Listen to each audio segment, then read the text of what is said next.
Hello, hello, good morning. Happy Tuesday, July the 8th. I am Manila Chan. That over there is Ted Rall. You are tuned in to the Ted Manila Information Show, TMI Show for short, because we do bring you way too much information, like learning about Kizzle Coup yesterday. If you don't know, you better go watch the replay, watch the video from yesterday.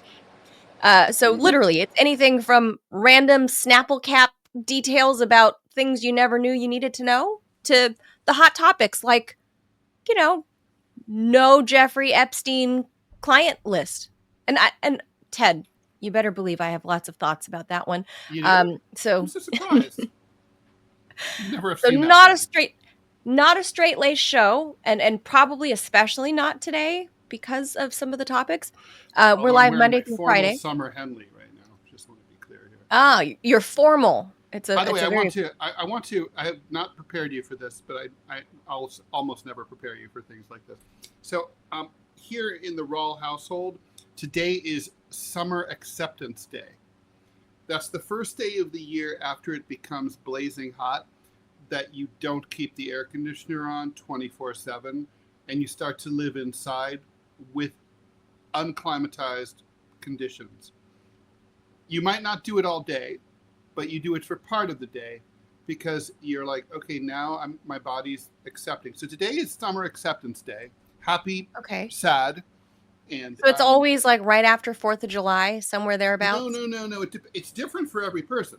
Some people have no Summer Acceptance Day. They live in the Midwest like I did, and they basically cruise right through the hot all the way to the fall. AC 24/7. I respect that completely. But other people they roll Summer Acceptance Day like first day. They don't like air conditioning. So but for normal people like myself, we sort of like we have a hard time because there's no spring in New York. It goes from like 40 to 90 in one day, and that's it. So it's rough, and so it's like, okay, AC, but then it's kind of like, okay, all right, I'm getting used to it. So I thought you were just being green. Well, I am broke, so I'm also trying to save a little money on the AC. Yeah, so there's that. Well, here in Northern Virginia, I don't know about DC proper, but in Northern Virginia, energy prices are actually still relatively low. I mean, relative to crossing the river into DC proper, where the prices have spiked. Virginia gets all of its energy from 3 different sources. So there's hydro. Hello, the mighty Potomac. There's hydro. There's 1/3 nuclear. People don't realize that. Which is a clean, relatively clean. And fossil fuels. So that, the combination of the 3 keeps Virginia homes air conditioned or heated at a fairly reasonable price. And it's not going off all the time like in Texas. Correct. Texas, which has their own grid, obviously. So such as it is. Not great. But because I grew up in a poor immigrant household in Los Angeles, and believe it or not, Ted, most older homes like the one I grew up in an old ranch house, ranch style home, they weren't made with air conditioning. I know in LA, it is surprising. It surprised me.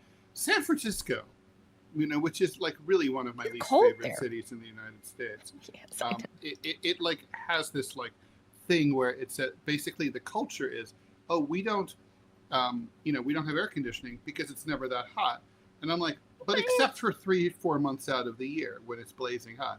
Well, yeah, right. But then we coast right through that. And I'm like, well, that's true. I don't even know. Most of the country that has air conditioning is like most of the country that has air conditioning, it's not hot, blazing hot more than 4 months out of the year.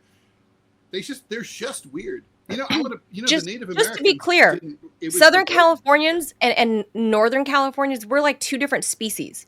Oh, yeah. Like completely. So I'm not super familiar with their culture up there.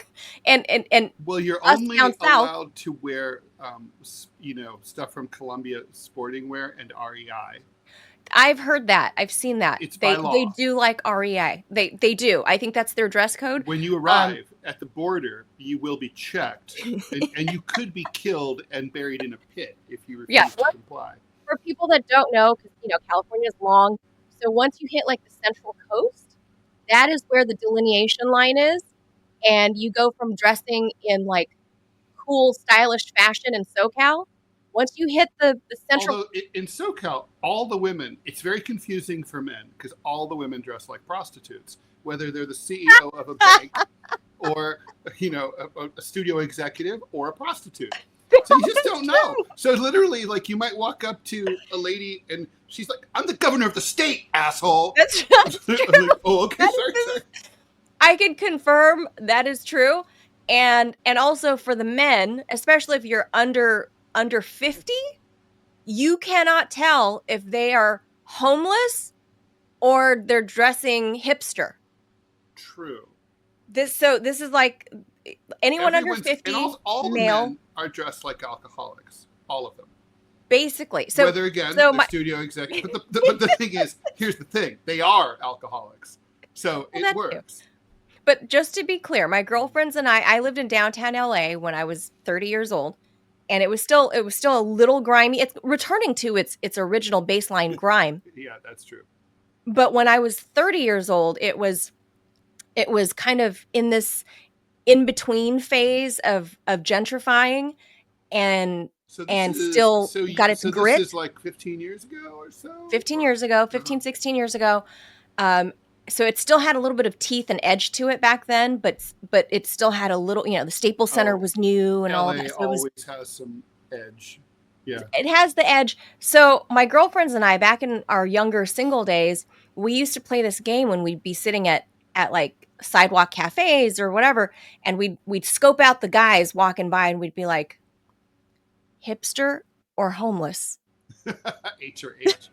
The other thing that's strange about Los Angeles is there's no real clear distinction between a dangerous slum controlled by gangs and a normal, safe, working class neighborhood. They look exactly the same. That's only way you can tell the difference is the bars on the windows and on the doors. That's it. But a lot of so if you're from out of town, you've heard these stories that happen where someone's coming from LAX, they take a wrong turn off of Interstate 5 or Interstate 10, they end up in some terrible neighborhood, and that bad things happen to them. But if that had happened to them in Cincinnati, they would have known they were. Oh, because you would know that you're. You can tell from the architecture. Everything about it is different. But boarded up, everything. But that's not true. I think you can tell that in NorCal, not in SoCal. But here's the thing with us, most of our homes in SoCal, our weather is better in SoCal. So there's a reason that people didn't create, homes that were standard with air conditioning, even homes that were built in the 70s and 80s when air conditioning was a thing. My house was built in the 1950s. And so it didn't have that. It was amazing that we had central heat. In the Midwest, that was exactly when air conditioning. All houses built after 1955 have air conditioning, pretty much. Oh, wow. Well, we didn't. And I suppose because of where I was at in Los Angeles, like you could still, back then, you could still feel some of the colder air coming in off the coast, even though I was probably like 15 miles inland.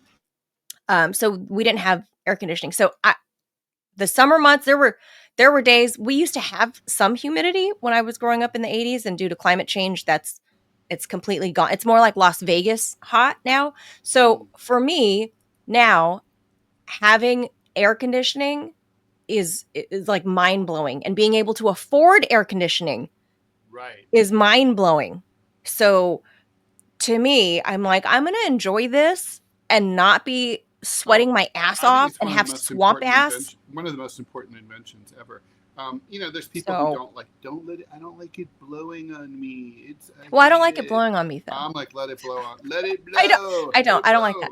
I don't like the breeze. I don't like a fan. I don't like ceiling fans. I've got a fan on me right now, right behind me. I don't like that. I don't understand. I see the fan behind you. I don't like that. I just like the air to be chill. Chill. Unless it's the ocean breeze, not worth it. Anybody that, enjoys the coast knows what I'm talking about. If it's not the ocean breeze, it's not the same thing. I don't want it. But keep the air kind of cool. So, that said, the Ted Rall household, just tell people, Ted, just tell them that you're green. And that's why you're not turning on the air conditioning. but that's kind of a lie because I don't really. I mean, I don't believe in. I mean, yeah, I want to save the planet. I just think it's too late, and I don't think that what I do makes any difference. I'm a nihilist. Oh my man. God, you're so futile. Yes, everything is futile. Well, Futile. It is. Everything is futile. I mean, look, if you vote, makes no fucking difference. That's true. If you recycle, makes no fucking difference. If you demonstrate, makes no fucking difference. That's true. Apparently, even if you shoot a CEO of a medical care company, it makes no fucking difference. Nothing makes any fucking difference. Even if you jail, even if you prison a sex trafficker for sex trafficking, it makes no difference. Nope, it doesn't. No, it doesn't. Thanks, Ted. This is supposed to be the fun portion of the show when everybody's like trickling in to watch the show, get a few laughs. Robbie just put in the chat, and he's right. Depressed people don't kill themselves. It's the happy ones that do. Because they have faults. Yeah, because people who are optimistic, like Candide, the Voltaire play, you're like, if you're, he was, I don't know if you know the play, but anyway, it's like, it became a Broadway musical, all for the best in this best of all possible world. And it's about a guy who's hopelessly optimistic. Everything goes wrong. It takes place in the early 1700s, and there's a massive, and it refers to Lisbon, and what happened to Lisbon in 1710 when there was an earthquake, and then the fire started, and what the fire and the earthquake didn't take care of, the tsunami finished off. Right? So the point is, it's like pretty much that's kind of like, and so Candide gets more and more depressed, and rightly so. If you know to have low expectations, you're not going to be disappointed or let down. That's fair, but it doesn't necessarily mean you're depressed. So, I'm generally a peppy person, but I do accept that nothing really fucking matters. No, good. I don't know how you balance that, but I kind of do, and that's kind of like the LA. As Dave Edmonds sang, it all winds up in a hole in the ground. I plan on being cremated. I don't want to take up more space I don't than know I if need you to. know about my wishes, but I suppose since I'm older than you, Manila, and you're in charge, you're my executor of my estate. I didn't tell you that. You're in charge. So I'll talk to your son about this later. I want to be treated like an American emperor. I want a pyramid. I want my brains scooped out with with one of those long sticks that they used. You want that? You don't want the pharaoh style going up the nose and pulling out? Well, they can do that too. I also want everyone I know, you too, Clovis, Robbie, everyone's got to be buried alive outside of my crypt. So like a pharaoh. Yeah, so you can follow me into the afterlife. I don't think it's asking a lot. I feel like it's reasonable. You guys should thank me. You're welcome. Very, very reasonable. See, not me. I either want to be cremated, I want it and shot out of a It cannon. should take up all of Central Park. People can go somewhere else if they want. That's a big Ted Rall tomb. I either want to just be cremated and shot out of a cannon out into the I don't know where. I haven't decided. Like Hunter S. Thompson. That's right. That happened to him at the cost. I know. Johnny Depp did that for him. Johnny Depp was there. Yes, I was going to say he was the cannoneer. That's right. So I want to do something cool like that, or I might explore being one of these like pods where they put you, so they can rapidly decompose your body and then grow a tree out of you. Oh, that's what my ex wants. And I was always, I don't know, is it an Asian thing? Think you guys want to be in a tree? Yeah, man, I would like to be maybe a beautiful Bodhi tree, or maybe take a part of me and put me into I don't know, a pretty little bonsai tree that maybe my son can trim and keep forever. Tied together. Forget that. I'm changing my mind about the pyramid. I want my body to be wrapped up with cinder blocks, and then dropped on Bibi Netanyahu from about 30,000 feet. I'll die as a hero of the resistance. He's not going to die. Satan doesn't die. Oh, okay. Okay, so with that, you guys are tuned into the TMI show. That is our fun portion where, we're waiting for everybody to trickle in. They're in usually right about now because I see the numbers ticking on my side of this.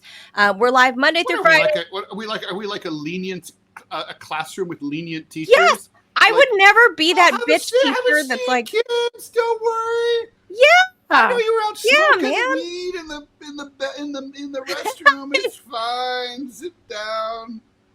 It's like the college. I would rather be more like the college professors I had, like the hippie college professors I had, rather than like my strict high school teachers that I had. It was a world of difference, right, between high school and college. And the college professors, like most of them I had, were really, really cool. And you're an adult. You come in when you come in, and you learn what you're going to learn, and that's on you. Rather than the high school teacher that's like, the bell rings, your asses better be in the seat, or you're going to get detention or whatever. You're going to peel gum off from underneath the desk, after class. Like, I'm not that teacher. I trickle in. It's cool, man. Join us. It's great. All right. Well, so, I figure anyway, everyone's trickled. Everyone's trickled, but make sure you hit, all you tricklers, make sure you hit that subscribe button wherever you are consuming this content. We're so close, Ted, to being officially monetized on YouTube. We're going to keep asking you after we're monetized, though, because that's just going to give us. That's true. We need to grow the program. So, I mean, Ted and I need to afford air conditioning. Yeah. So there's that. All right, let's get into the news. We're just a few topics today. So let's go ahead and do that. Dozens of heavily armed federal agents in military-style gear conducted what they called an immigration enforcement operation in LA's MacArthur Park. Someone left the hate out in the rain, and I don't think I can take it because I don't think I can make it again. Anyway, LA Mayor Karen Bass is furious. She quickly arrived on the scene of what was going to be a raid, although it's very unclear if anyone was actually ever arrested, because as soon as they showed up, everyone, including the kids who'd been playing in the park, ran away. Everyone, all the shopkeepers closed their stores. This is a very Latino neighborhood, by the way. That's very important to understand. It didn't used to be, but it is now. Minutes before, there were more than 20 kids playing. Then the military comes through, the mayor wrote on X. The second I heard about this, I went to the park to speak to the person in charge to tell them it needed to end now. Absolutely outrageous. Border Patrol was photographed at the park. Local media reported that they also brought military vehicles and their own Department of Homeland Security helicopter. Boys be having fun. The operation started at about 10:30 in the morning yesterday. It lasted about an hour. Activists with megaphones alerted people in the park, and people were seen running down the street yelling, "La migra," which means, of course, immigration officials. Protesters gathered in the park, screamed to the officials to get the fuck out, and Bass was seen among the scrum using a Border Patrol agent's phone. I don't know if she asked to use it or if she just stole it, to speak with a senior official. You're urging the officers to leave. I don't work for Karen Bass, Border Patrol El Centro Sector Chief Gregory Bovino, you can't make up that name, told Fox after the operation. Better get used to us now, because this is going to be normal very soon. We'll go anywhere, anytime we want in Los Angeles. Local activists condemned the operation, which of course followed Trump sending federal troops to LA to put down protests. Those protests came to an end quite a while ago, though, and yet the military is still there for some reason. I guess they're bored, which is why they had to do this publicity stunt. I used to go to this Yoshinoya all the time. It's right at the corner of Alvarado and Wilshire. The Trump administration's spending package gives ICE about $170 billion. And if you're unemployed and you can't pay your bills, maybe you should just join ICE, because there's not going to be any money for you. Well, I have thoughts. Well, Ted, can I run around? Can I run around like Kristi Noem with like my hair and makeup all done and in my Prada shoes, my Prada pumps, run around playing ICE? Like, can I do that and get paid? Maybe. Let me just say, okay, so this shit is illegal. I want to be really clear here. It's an intimidation tactic. The Posse Comitatus Act prohibits the deployment of military forces inside the United States. But are these guys military forces? But is the They I are. mean, is Homeland Security if technically if military? it looks like a fascist and it walks like a fascist and it flies a helicopter like a fascist, it's a fascist. Yeah, that's a military force. Look at the way they're dressed. I mean, There's if Captain Bovino right there talking to Mayor Bass. yes, Mr. Bovino. So, like, I mean, honestly, if ICE wants to go to LA, and certainly they have every right. If they showed up, dressed in their normal uniforms, their civilian uniforms, or wearing those ICE T-shirts, and dressed and acted normally without, say, military equipment. They have armored personnel carriers, helicopters, helmets. ICE guys don't need that shit. That's military gear. I mean, look how he's armed. Just look at.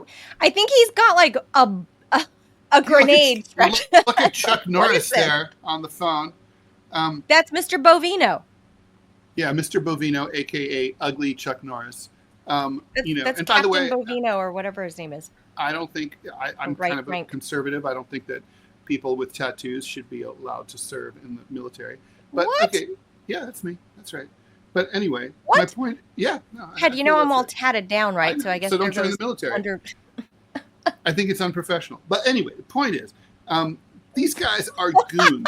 And what is this all about? This is about fucking intimidation, right? This isn't about anything else. So whether it's about intimidation for a good reason, let's say, from their point of view, enforcing an immigration law and deporting illegal aliens, or it's intimidation to push activists around and terrorize the Latino population. Either way, it's about intimidation. It's not about enforcing the law. This is about terrorizing local populations. And therefore, it is illegal. And Karen Bass, instead of fronting and showing up, she should file a federal lawsuit demanding that this come to an end under the Posse Comitatus Act. The law is clear. This is well-established legal precedent. There is no reason for this. It should be stopped. Well, I'm with you on all of that. The only thing I'm unclear on is regarding the Posse Comitatus Act is because Homeland Security, they're under DHS, and I don't know, DHS does not fall under the Pentagon.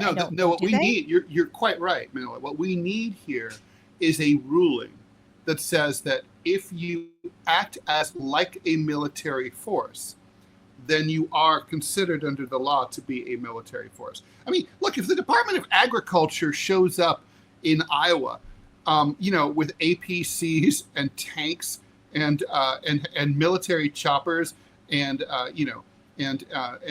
long guns and RPGs, they're a military force. I don't care that they're the Department of Agriculture. You know what I mean? I think that's where the legal loophole is going to live. It's going to exist is based on how DHS is classified, ICE, where they're classified, and who their ruling agency is. But to your point about this being obviously a stunt, because they didn't arrest anybody. They actually showed up for an hour and did. I mean, there's more video I can show you, and we'll listen to Mayor Bass talk about it. Honestly, if you really wanted, if they were interested in, for people who are like illegal immigration hawks, you should be pissed about this. This is not how you catch illegal immigrants. I mean, you want to catch illegal immigrants, you get a bunch of dudes who are dressed like normal people, right? People who are fluent in Spanish, probably. You insinuate yourself into the neighborhood. You sneak in, and then you nab them. You go hang out at Home Depot and listen. Undercover operation, right? Like you don't do this. This is intimidation. This isn't about catching anyone. This is a waste of taxpayer money, no matter how you look at it. Absolutely, and it's total intimidation. And like I said, the video that was showing right at that intersection of Alvarado and Wilshire, I used to go to that Yoshinoya all the time. If anybody knows what Yoshinoya is, delicious. I wish it was out here on the East Coast. But anyway, I know this neighborhood. What Yoshinoya is. This is your second reference to it. It's Yoshinoya. They call it Yoshinoya Beef Bowl, and it's a fast casual. It's like the McDonald's of Japanese food, but not quite as junky. Well said. So you get like a bowl of rice with, you pick your protein and your vegetables, and off you go. Like that's It's a very simple menu. There's like 5 or 6 By the way, items on there, and Manila, did that's you it. not get my reference to the song MacArthur Park? I know I've I heard was of this song. wondering I if don't that's know a it. generational. Oh my God! I This was don't know the all song. over the I don't radio think. when I was a kid. All I don't over, think. and it's a Maybe I've really heard it. hard. It might be one of the worst songs that's ever been made. Like someone I left feel the like I've cake heard out people in the talk about rain, it. and I don't think I can make. I don't think I can make it because I don't think I can bake it again. Oh my So god. bad, so bad, so bad. So this And who leaves the cake park, outside? Why in the rain? I know. So this park, let me just explain to non-Angelinos, this park is normally teeming with life and activity, kids playing soccer, grown-ups playing soccer, paleta mans, which is the ice cream man that pushes the little cart when it goes ding ding ding ding and he rings the bells. Everyone goes running to get Mexican ice It's a creams. You get lovely the elote park, man. actually. It's a beautiful park, It was and designed yes, like in there the 20s in that kind of yeah, great like Art sort of Art Deco, Deco beautiful vibe. design. Mhm. And so there's so much like specifically Mexican culture in that park now. If you've gone 100%. there a year ago, I mean, when I lived there, in that area 15 years And ago, apparently they've been sweeping people up, just amazing. It's everyone an who's amazing Latino. neighborhood. But sure is that, yes, there's gang violence, and I'm gonna, yes, Robbie, there's tons of gang violence there. I mean, ups and downs. Los Angeles is known for gang violence, drugs, and all of that. Sure, but generally speaking, the park was an okay. I would go there. I lived a few miles, like 2 miles down the road from here. I would go here as a small single Asian woman walking around by myself. It's fine. I met my agent for lunch there a few years ago, and I You're walked through the Asian or your agent? my agent, Oh, and I walked through the park. Not my Asian. I don't own an Asian, but I walked through the park, and it was nice. It's by New York yeah. standards, you'd be very happy to have a park like that. Yes, absolutely. And so normally it's just bubbling full of life. There's like food trucks outside, and it's just generally a nice place to be. And I get videos and Well, this is messages about from friends taking a back piss. home. This is I about get taking a piss messages on that. every day of people showing me what MacArthur Park looks like, what all these different parks near and around the LA. Oh my God, you see that way he was Yeah, driving? yeah. So it's intimidation. But now it's a fucking ghost town. Santee Alley, which is downtown LA, where normally you would go get like direct to consumer goods where the manufacturers are, because there's a lot of, like leftover products or whatever. And the manufacturers get to keep it from the factories keep it from the manufacturers at a discounted rate. Maybe they're slightly damaged, clothing that's like sewn like an improper stitch. And so you can buy things for pennies on the dollar. Everything is a ghost town. This is just outside of downtown LA proper where I lived. Um, everything, the videos my friends send me from home almost daily, it doesn't look like my hometown anymore. It's unrecognizable how eerily quiet and dead it was. It wasn't this dead during COVID.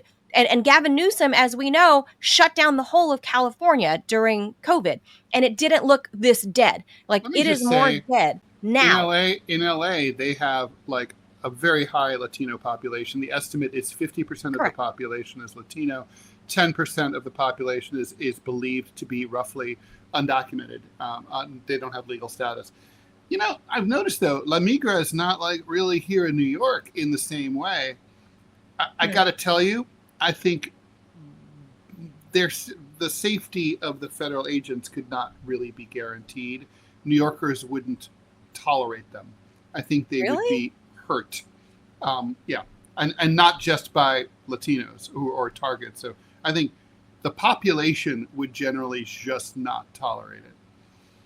Like, well, I want to play Karen Bass and hear what the mayor had to say. And I'm no fan of Karen Bass. Actually, personally, I've interviewed and talked to her a number of times when she was here on Capitol Hill. Super nice lady. I didn't, I wouldn't go with, if she were my auntie growing up, or I wouldn't take my homework assignments to her. Let's just say that. I If you know what I mean? don't Very know how nice this woman lady. got to be mayor of LA. Yeah. I, well, I I have thoughts on that, but that's for a different conversation. So, okay, let's hear from Mayor Bass. So we saw her. I played the video a moment ago from the local ABC7 and local Fox, where she showed up By the way, to my mom talk to called Mr. from Bovino. 1972 and she wants her outfit back. I like her mint green outfit, actually. I think it looks good. It's a good color. I like it. Mint green is nice. But anyway, so we saw that video. She takes the phone from Mr. Bovino and is talking to who knows who. And then she goes and does this emergency press conference. So here's what she had to say. Today, I was on my way to the press conference. If the video weren't buffering. With the governor.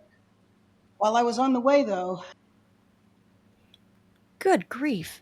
I don't know what's happening with my internet. I got alerted that there was a ICE operation, military intervention. Who knows? Let's start this over. I don't know if it's gonna play. I don't know why her video I was on my way to the press conference with the governor.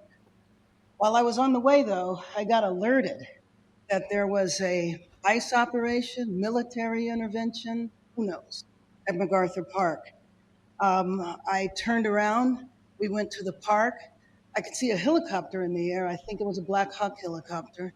And I saw military tanks. It was the Custom and Border Patrol, and it might have been military on the periphery. To me, this is another example of the administration ratcheting up chaos by deploying what looked like a military operation in an American city. Now, you can spin it any way you like, but in my opinion, it's a political agenda of provoking fear and terror. Frankly, it is outrageous and un-American. Who were in the park today were children. It was their summer camp, their summer day camp. And I spoke to an 8-year-old. I never let on what was going on upstairs. But did this 8-year-old tell me that he was afraid of ICE? I think it's pretty dramatic that a child said to me that he was fearful of ICE. So what I saw in the park today looked like a city under siege, under armed occupation. I just think it's important that we continue to tell the truth to the American people. There was no protest. There was no disorder that required that. And she's absolutely right, Ted. There was nothing going on there. So just before 11 in the afternoon, these ICE agents roll up in their tactical gear. They show up on horseback. They showed up in Bearcats. And literally, it looked, you just saw the video. It looked like a freaking military operation. And as of us talking right now on Tuesday, the day after, the mayor's office has yet to reconcile and have proof of what they were actually doing there. Like, they don't know. Like, there's no warrants for a particular arrest. You can't just show up in a major metropolitan American city like this, rolling up in military vehicles, in Humvees and otherwise, and just roll through in a show of force in a line. And I'm looking here at the Fox local. You can't show up on horseback like this, just rolling through the damn city, going through the park like this. Look at this. Look at this. How is this acceptable? That's not a Black Hawk. I don't think but whatever. No, that's not a Black Hawk. But look at these military vehicles. How is this acceptable? Here's the thing. So this issue has, the Posse Comitatus Act has been litigated many times, but the question that I raised has literally never been raised in a federal court. Namely, if a federal agency like ATF, the FBI, ICE, Border and Customs Enforcement, that is not a member of one of the branches of the military, if they use military equipment, are they effectively the military for the purpose of the Posse Comitatus Act? And I would like to see that decided by a court. I mean, the argument that I would make is that the spirit of the law was not to say we don't want specific enforcement agencies in in American cities, is that Americans don't want to look out the windows of their apartments and see armed troops in their cities. I mean, that's what this was look about. At this video. That is what look it was about. Ted. Yeah. They're storming through a soccer field on horseback. Yeah, and terrorizing in a line. Mm-hmm. Right. And people are terrorized with, I mean, ordinarily you would see people walking by with, baby buggies and pushing, By the way, those horses have in recent months trampled a lot of people on purpose. Oh God. So people have died. Yes. I mean, just look at this. They're in formation like a military line. Who are you there to arrest? Jeffrey Epstein? I don't know. Like that's not what's happening in downtown Los Angeles. This really, I used to live right here, like just a mile down the road. Remember I told you a story before, Ted, when I lived downtown, that we used to get notes under our doors of our apartments saying that don't be scared, but whoever, I don't know what department, but whoever, U.S. government, USG, might be having some guys rappelling down the side of your building today. So don't be scared. They're doing tactical training for terror. They got to be able to rappel. They are the terror. We used to get those notices because I lived in an old historic building downtown, and it's, relative to when it was built, it was considered a high rise. And they needed to be able to learn how to rappel down buildings, my building. And so this is, this kind of action has been forming and coming for years. So I'm not that surprised that they're doing it. But the reason that they're citing for doing it now, back then it was terror alert.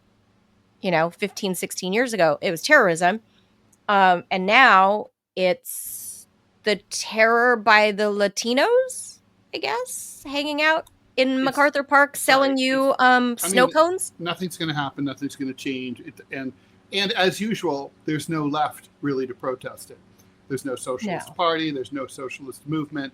And it's only something like that can really actively, day after day, challenge these people. Look, I love Angelenos. I like their spirit and their moxie. And they do have good activists who are, throwing shit at these people. And that's great.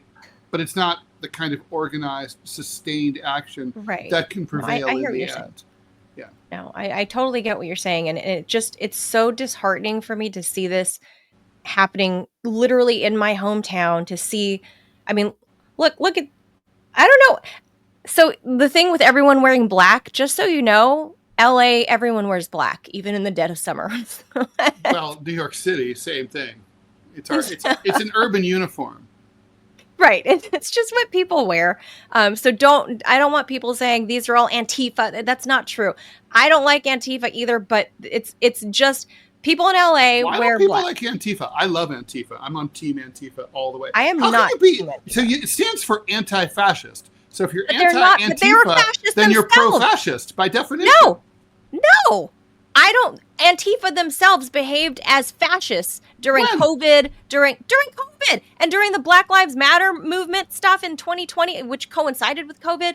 No, I do not condone. I don't. What did they do? Are you kidding? Yeah, Antifa I'm not kidding. Took over American cities like in the Pacific Northwest. Should we remember the Chop Zone? That was Antifa. I'm not okay with that. Like, that's not, no. What do you mean the Chop Zone? I don't know what you're talking about. The Chop Zone that turned to the Chaz Zone. Antifa took over, was it Portland? Oh. Yeah. You conveniently forgot that. They took over Portland. Who wants Portland anyway? Portland sucks. Antifa came to D.C. I saw that firsthand. I saw Antifa here in D.C. firsthand. I was still working down. What were they doing that was so bad? They were terrorizing people, literally eating. If you're eating on the at a sidewalk restaurant because it was COVID, you had to eat outside. They were terrorizing people with their whole BLM whatever, and if you didn't want to chant their chants, they were going to harass you. They were going to harangue you. They would surround your cars. That happened. I was there. I witnessed it. I literally was afraid to be downtown during the 2020 riot. So maybe it wasn't a thing in New York City, So you but it was didn't certainly a want thing. to say that Black Lives Matter? Correct. No. Why not? You don't think Black Lives Matter? I think all lives matter. Okay, but you know the origin of Black Lives Matter. It was And never, I don't, and first it was of all, never I'm to not, say that white lives didn't matter. It was just to say that no, you I know, get that. Black lives I get do that. matter as opposed to Of the way course. that they are treated by the system. A Black life matters, an Asian life matters, a white life matters. Right. But so the point is, Everyone knows white lives matter because when like, the they're group, protected when by the group the authorities. when the BLM group became this crooked, shady organization. Well, that's true. That started funneling money. I'm not the somebody movements that wasn't like that. Though. I'm not somebody that actually ever falls in line with like groupthink. I don't give a fuck who you are. I stopped being a cheerleader because I realized in high school like they were this weird little clique, and I'm not like that. I just don't fucking like groupthink of any sort. I think for myself, and I would never like. You can fuck off if you're going to try to make me chant anything. Fuck you. I don't care who you are, what you try. Like, there are times like I'm not going to pledge of allegiance. I did that in high school. I was like that. It was never, I'm not going to change. That's who I am. I didn't want to join Girl Scouts for that reason. Like, I just don't, I'm not into groups. I'm not into like Boy Scouts and loved it. I'm not into that shit. I do not care what group you are. I just don't like any kind of organized group think anything. Like, I don't care what it is. Not into it. So when the BLM thing happened, no, of course not. I'm not into that. I'm not into you destroying cities. I'm not into you bringing down monuments and statues. Like, I think they serve a historical purpose. So anyway, my point to this here is looking at the video. These guys are not Antifa. Historical statues, FYI.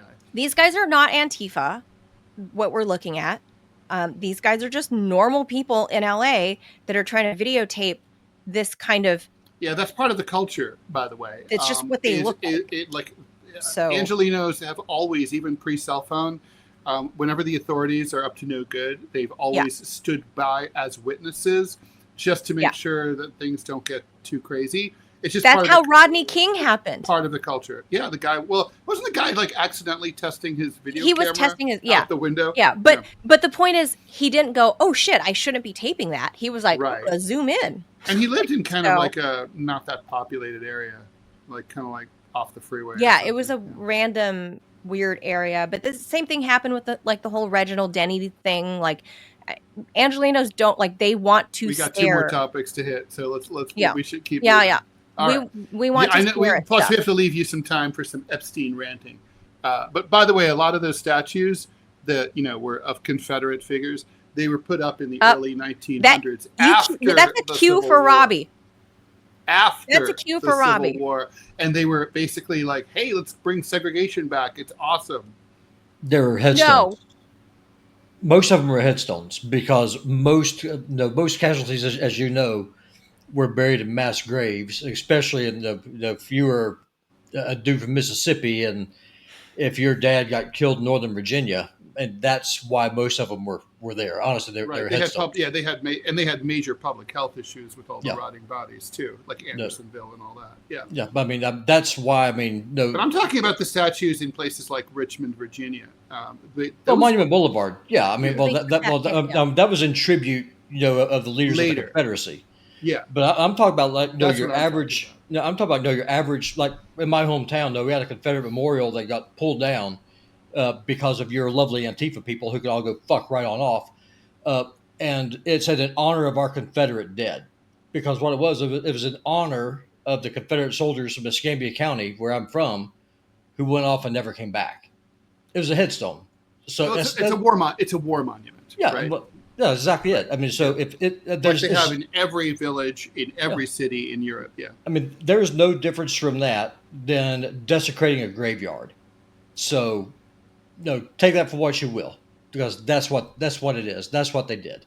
Guys, we have 13 minutes before we lose Manila, so let's we should move on. It's not a hard and fast. I just have to prepare for a meeting, a lawyer meeting. Well, at least y'all didn't bring me in for immigration because I know we're gonna make But you don't have. I know you don't have anything to say about can't. what we're about to talk about. A memo, not a memory, a memory by Jeffrey Epstein investigators saying there's no client list of the dead financier, and there will be no further charges. Has people on social media wondering, well, then why is Ghislaine Maxwell in prison? Ghislaine. Trump's administration ordered a review. No, wait, hold on. We got to play right. the Trump administration position. Okay, let's hear. On Ghislaine. Let me just establish for you two men, her name is Ghislaine. It's actually pronounced Ghislaine. Isn't her name like prisoner number 4722? Yes. Ghislaine Maxwell, or as Americans would say, Ghislaine. Ghislaine Maxwell. Ghislaine Maxwell is actually how it's pronounced. But anyway, so Ghislaine Maxwell is in prison. You're right. So here's what the White House position says about it. This is yesterday. This is from Fox. DOJ and FBI have now concluded there was no Jeffrey Epstein client list. What do you tell MAGA supporters who say they want anyone involved in Jeffrey Epstein's alleged crimes to be held accountable? This administration wants anyone who has ever committed a crime to be held accountable. And I would argue this administration has done more to lock up bad guys than certainly the previous administration. And the Trump administration is committed to truth and to transparency. That's why the Attorney General and the FBI Director pledged at the president's direction to do an exhaustive review of all of the files related to Jeffrey Epstein's crimes and his death. And they put out a memo in conclusion of that review.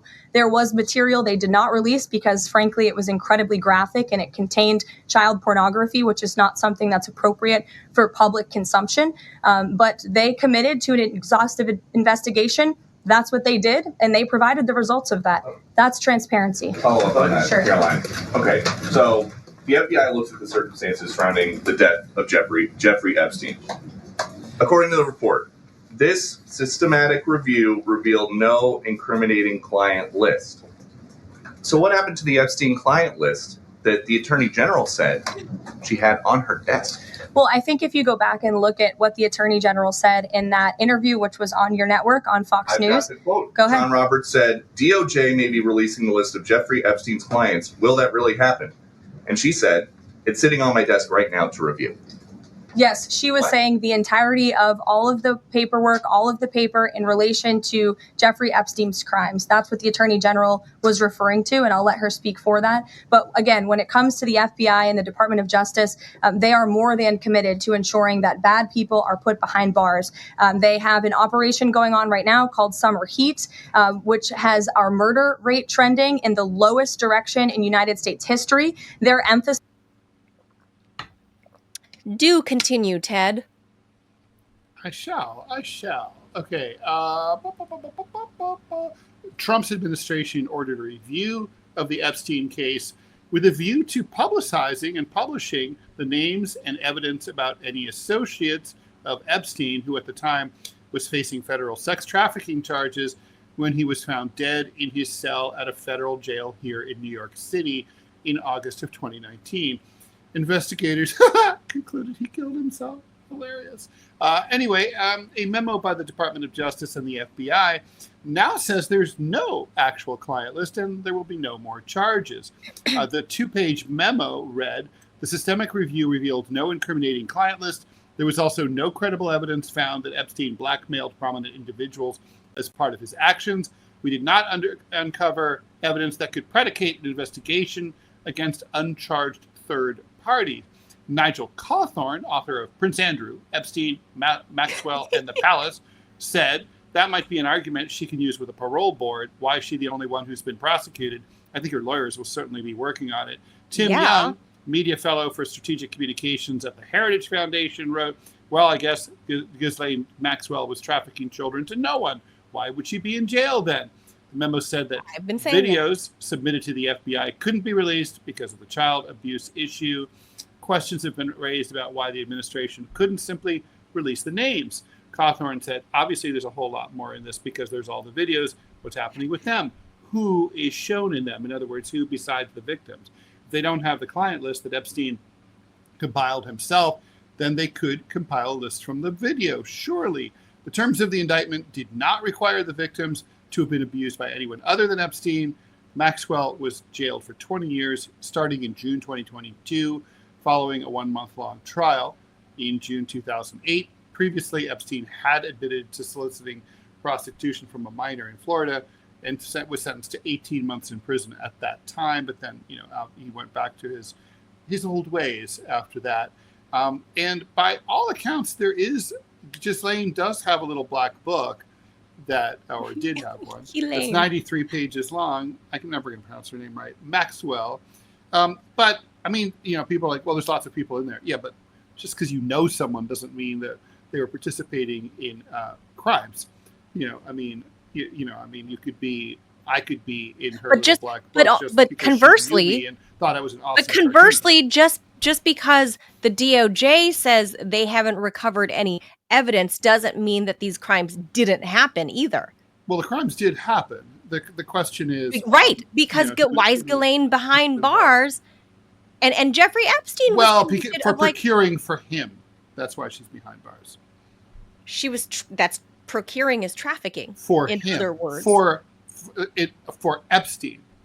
And that's why she's behind bars. What they want us to believe is that this guy had such a voracious appetite, desire, and appetite for 14-year-old girls in the hundreds and hundreds. That's what we've been told. Yes, that's the official narrative. Now, everything that these people have said has just contradicted everything they've said for years about, where I don't care how many blue pills this dude had. Well, the president himself and the former president himself were associates of Epstein, right? Correct. He was very well connected, very rich, knew everybody.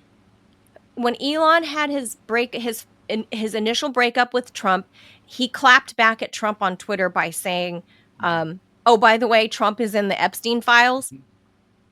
Well, and then he's on the internet hanging with Epstein. We see that, right? Yeah. So here we are, fast forward 5 or 6 weeks since Elon clapped back with that tweet, and magically there is no list. And again, I'm going to go back to how lawyers hang on lawyerly words.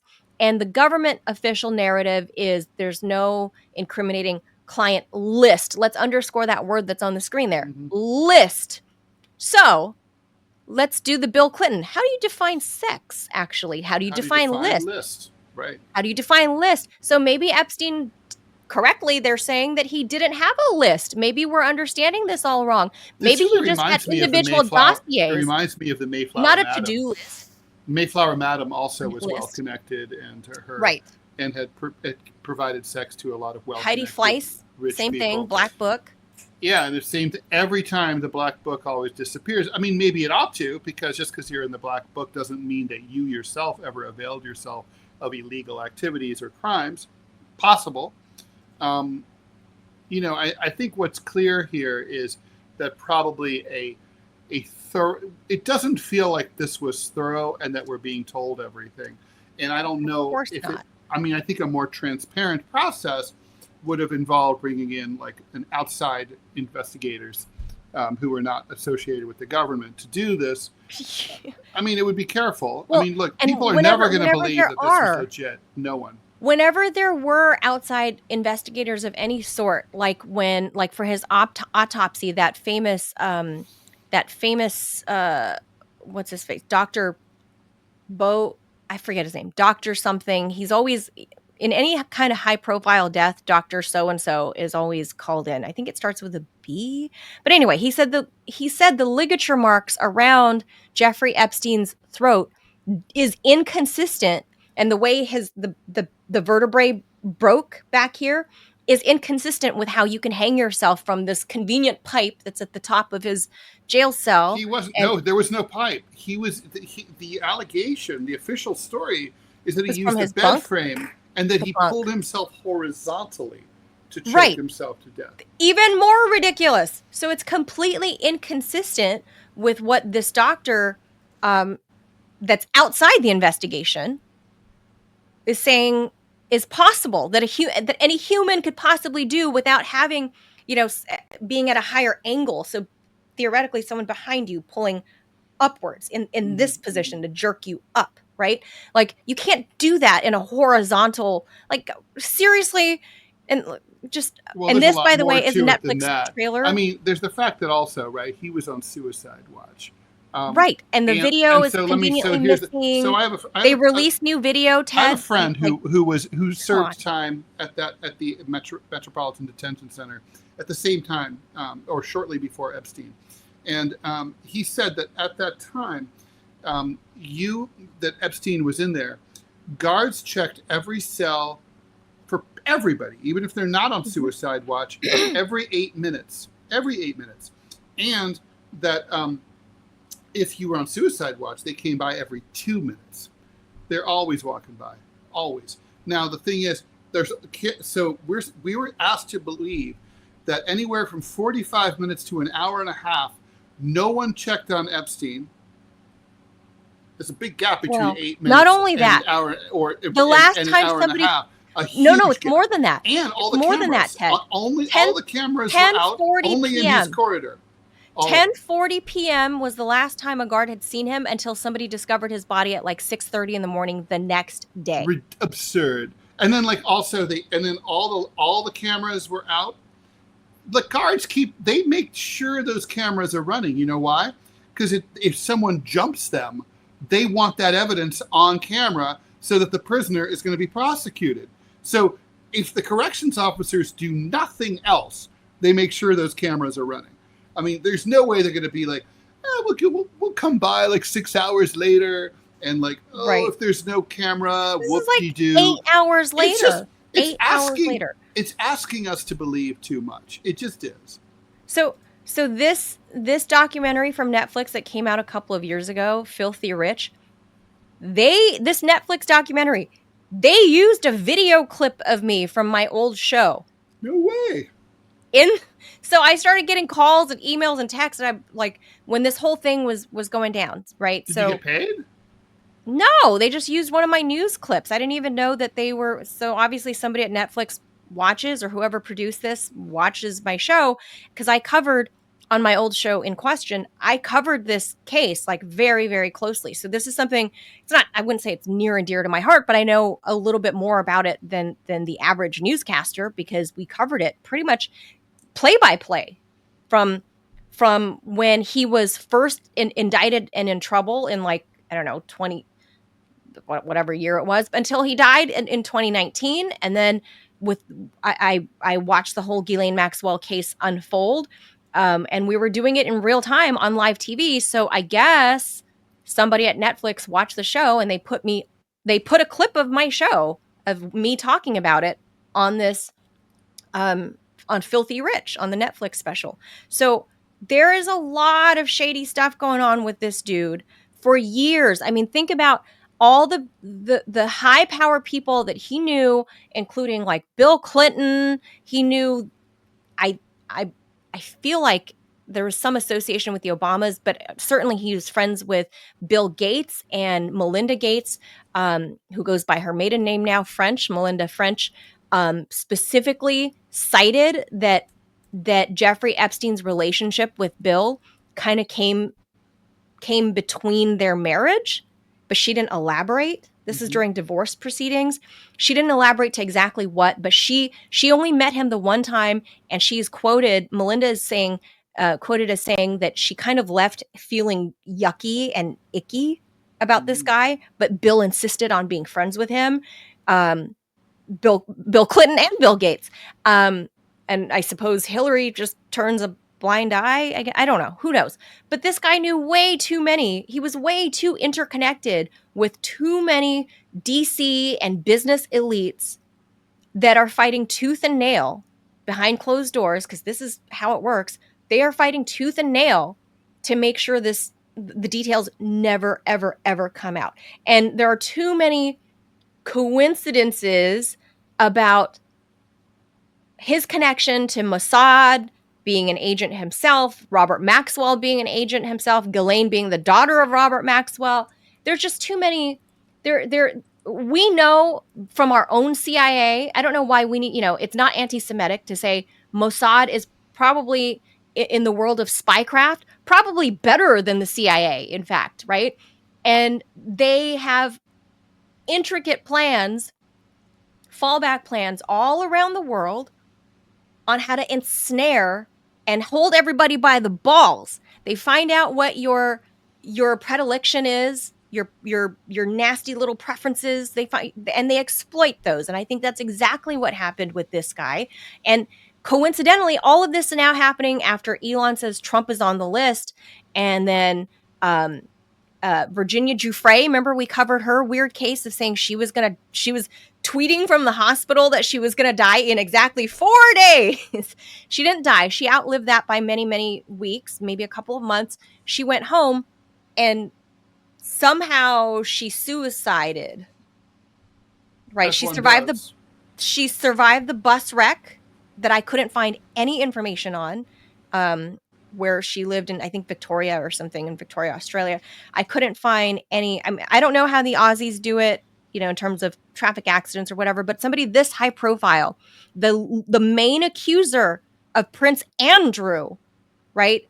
She's not a nobody getting in a car. Like, yeah, it's news, big local news. If any woman gets, in her driving along in her car, gets struck by a school bus speeding at unusual speeds, right? That's local news.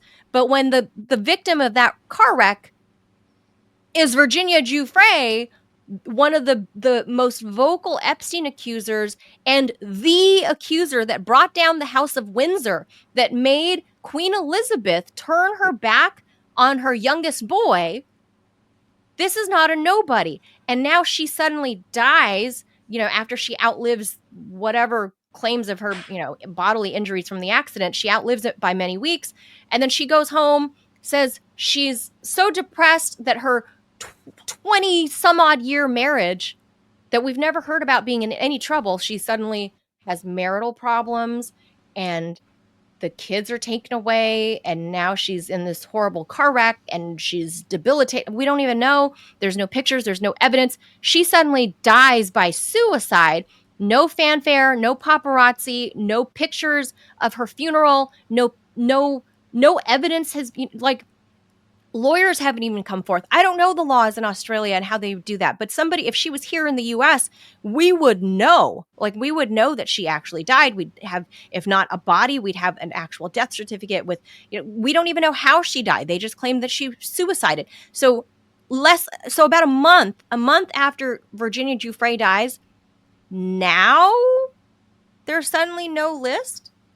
That is very strange as to why then Ghislaine Maxwell is behind bars of helping procure young women to go to Jeffrey Epstein.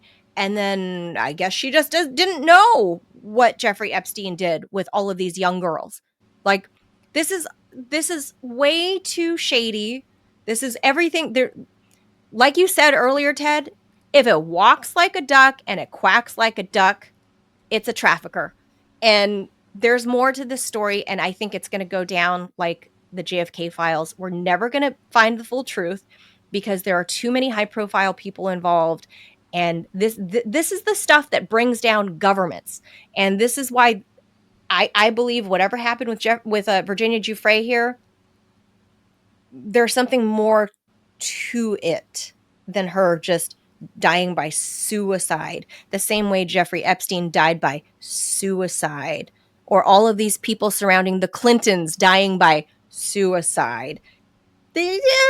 When, Ted, because everybody, around the Clintons, you always blow your head off with a shotgun that's found 30 yards away from you.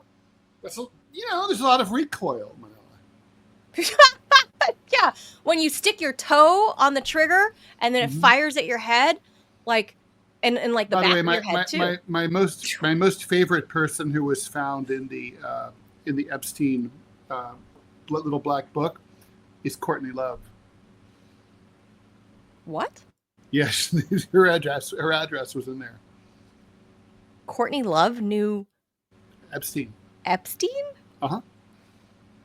Super weird. Hey, well, she moseyed around in the world of fashion. Yeah, that's true. Hey, I know some murderers.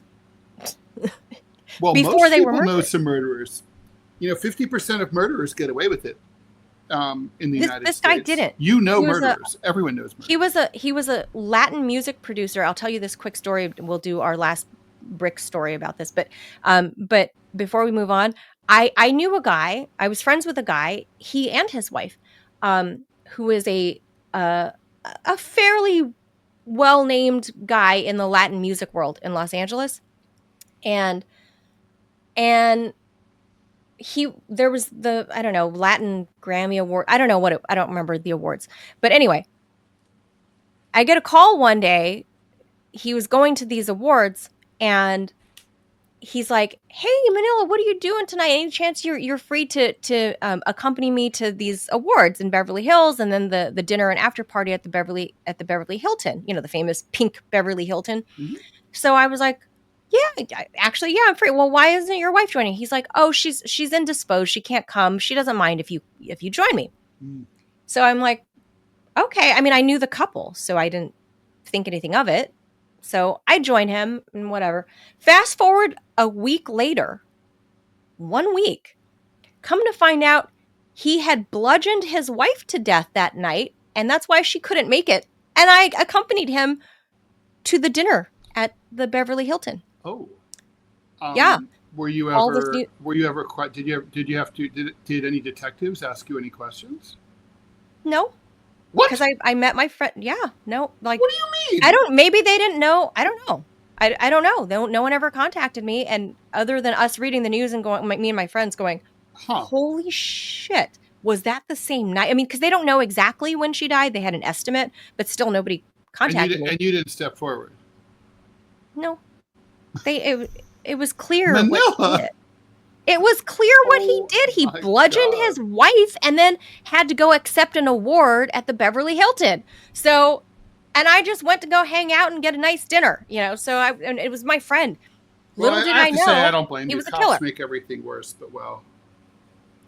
Well, I didn't know this at the time. I mean, but you found out later. We're like, no way. I found out later, but I mean, he admitted to it anyway. So he's serving life behind bars. And it was just this is weird life in Los Angeles. So yes, people know unsavory people, whether you know they're unsavory or not, is my point. And, Courtney Love is not exactly the, what? As squeaky clean as we, who knows, right? But I'm not. But it's not like she uses drugs or anything, so it's cool. No, she totally did not drive Kurt to suicide himself. No. Not at all. No. Not at all. But I like Hole. Anyway, that's the band. They're great. Oh, they're. I like Hole. I like her, and I like even though she's insane, and I like her. I like her solo work too. She's a very talented person. I love Courtney Love. But But anyway, on to our last story, and then we got to run. Okay. It's about bricks. It is. All right. This is like old times. The U.S. is set to impose a 25% tariff on every import from Japan and South Korea effective August 1st. That according to Trump. He also disclosed new rates for 12 more nations, including Malaysia, 25%, Kazakhstan, 25%. What did the Kazakhs do except invent Kizilku? There's South Africa, 30%, Bangladesh, 35%, Laos, the worst, most evil people in the world, 40%, right. And Myanmar, next to Laos, the most evil people in the world, 40%. The upcoming measures were communicated through formal letters to the country's leaders, which Trump posted on social. Trump also signed an executive order delaying reciprocal tariffs against dozens of countries from tomorrow to August 1st. The tariffs were originally supposed to go into effect in April. He postponed them to July to allow more time for negotiations. Now he's doing it again to August 1st. There's deals now with the UK and Vietnam and a preliminary deal with China. The latest updates from the White House reflect Trump's broader strategy of pressuring trading partners into new deals and reducing the trade deficit. Trump threatened to impose an additional 10% tariff on any country which aligns itself with BRICS, which is, of course, Brazil, Russia, India, China, and South Africa, many other countries. new trading alliance. It's a loose confederation at this point. He's accusing BRICS of adopting anti-American policies. The warning came just hours after BRICS leaders concluded their annual summit in Rio, in which the bloc criticized unilateral tariffs and condemned what it called indiscriminate trade measures. They didn't refer to the U.S. directly. The warning echoes Trump's even harsher remarks in February when he threatened 100% tariffs against BRICS members. BRICS was originally formed by the countries I named in 2006, has expanded to include Egypt, Iran, Ethiopia, the UAE, and India. At the group's summit meeting in Russia in Kazan last year, they approved new partner country status to membership interests shown by more than 30 other nations. Putin said at the summit that the BRICS combined GDP has now surpassed that of the G7 when measured by purchasing power. The group now represents nearly half of the world's population. That's pretty staggering. And 40% of global GDP, even more staggering in a way.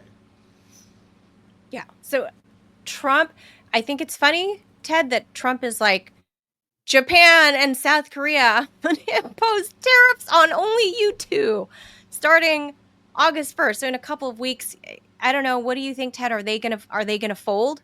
Are they gonna be like, oh yeah, sorry, Sensei Trump, like whatever? I think like we're gonna bend over and take it? And yeah, I think so.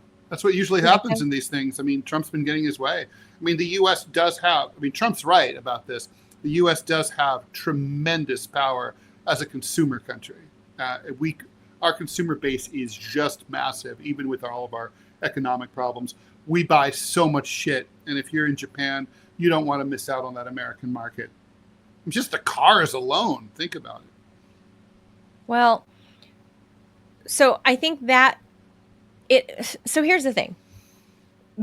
Japan being a member of the G7, for example, like this is where they should recognize that being a part of that group has actually harmed them, because when you come to accept that you are not an equal player in this membership of G7, right? When you accept that you understand that this is not how it works, that you're actually subservient to the US, then maybe you'll wake up and realize, okay, I need to go to a group that actually does value everybody as an equal partner, like BRICS. So maybe it won't be long before the Japanese wake up and are like, yeah, actually, we would like to be part of a group that actually cares about everybody's, like uplifting everybody instead of being subservient to just the United States. Under Trump, the American doctrine of hegemony is just laid to bear. We've always known that it's there, and in polite societies of all of these, I've been to some of these summits, like it's polite society. Everybody knows that everybody's a little bitch to the United States. That's the bottom line. That's what it is. But in polite society, we don't say it, and we say we're partners. We're partners. But it's not. It's not true. And we know that the 21st century, every economist is going to agree, 21st century belongs to China, belongs to Asia. The 20th century was an American century, of course. And I'm grateful to have been born in the 20th century and lived it. But I think that time has passed. And I think the future is the global South. It's time. Empires die. And I think we got to witness the end of the American empire, and we're watching it fizzle. And I'm not hoping for that. Obviously, I live here. I would love for this country to be better and do better. But even at some point, the United Kingdom, their kingdomship fizzled, So I think in the 21st century, like, you follow what China's doing, it's incredible, and you can't deny the power that they wield.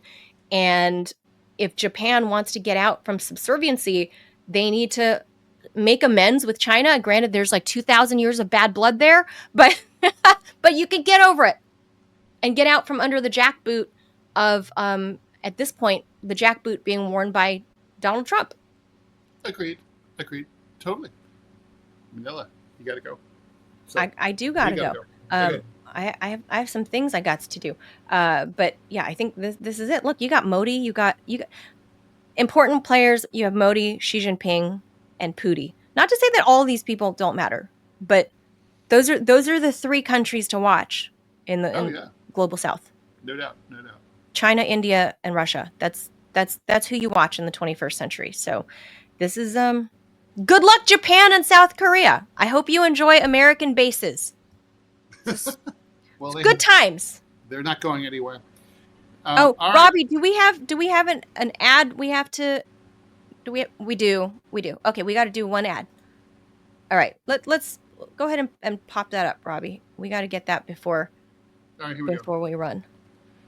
There's wait, that's different. I need that. Never mind. Just almost started reading something about Ghislaine Maxwell. That would not be good. That's not an ad. I was like, that's her ad already? Yeah. They've got an ad to free Ghislaine. Look up. Oh, okay. All right. Got it. Thank you. This sponsorship is from Rumble, one that's incredibly important to the survival of the company. When Rumble first started in 2013, they built the platform for the small creator. They didn't censor or have biases. They were fair and treated all creators equally. No one thought platforms would censor political conversation or censor opinions on COVID, but they did. Facebook admitted they fell to pressure from the Biden-Harris administration. Rumble did not. They held the line. They're attacked daily for giving us a voice to talk to you. They're attacked in corporate media. They're attacked by governments like France. They're attacked from brand advertisers who refuse to work with them. Corporate America is fighting to remove speech. Rumble is fighting to keep it. Rumble won't survive with brand advertisers. They don't get much of it. Watching our show on Rumble is the most they can ask from you. But if you really believe in this fight and you have the means, one major way you can help Rumble survive is by joining Rumble Premium. Join the community that believes in the First Amendment and believes in our human right to free speech. Rumble's offering $10 off with the promo code STUDIO. When you purchase an annual subscription, go to rumble.com/premium and use the promo code STUDIO. Like I said, if you have the means and believe in the cause, now is the time to join Rumble Premium. If you don't have the means, we're just happy if you watch us on Rumble. And with that, we are. And with that, please hit the subscribe button. We'll see you guys tomorrow. Thank you for being here. Happy Summer Acceptance Day. Bye. Bye.